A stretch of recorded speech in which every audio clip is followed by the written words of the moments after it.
Hello, I'm Elijah Wells. Today's review is Zootopia or Zootropolis. Why Zootropolis? If you live in UK, it's Zootropolis. If you live in US, it's Zootopia. So, who cares? When Judy Hopps is technically accepted to the police department in Zootopia or Zootropolis, she doesn't get too appreciated when Buffalo Bingo or Chief Bingo technically says, "I don't care. You're going to be parking monitor," which is basically a job where you put the ticket in front of the car if the car goes over the time thing. Along the way, Judy meets the wolf called Nick, and they pretty much need to solve a crime case which involves 14 or 12 missing animals. Yeah, Disney are out again with its great animation, a very clever story, and as such a very deep thought about drug use, since one of the scenes kind of reminds me of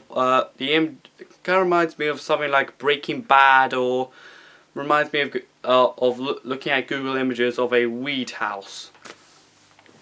Anyways, the characters are very well developed and of course have some very shocking, very deep backstories, which I won't tell you, which means giving away the majority of the plot. And also, I believe this movie had some sort of anti-Trump message. Basically, is all animals can live and all people can live in harmony and all that.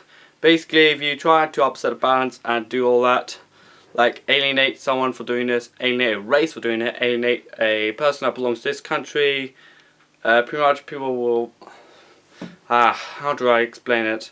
I think it's not best to explain in case I screw it up a long way. But anyways, the animation is beautiful and the characters are well developed, and the story is very thought-provoking. If there's one thing I like to slightly, teeny bit criticize about it, I think the important message of film, like harsh justice, is kind of wrong. Like, it kind of reminds me of something like Force Awakens. If you think of Rey, who's been kind of mistreated by her boss in the beginning of the film, like do work and you may never find your family, but who cares? Yeah, it kind of reminds me of that, like a harsh justice. Yeah, I think it's kind of used in one couple more movies and kind of executed like that. Anyways, it's a great movie, a great animated movie, great characters, great animation, and a thought-provoking plotline. All in all, it's a great movie. Go watch it. It's 8 out of 10. And this is Elijah Wells, and bye!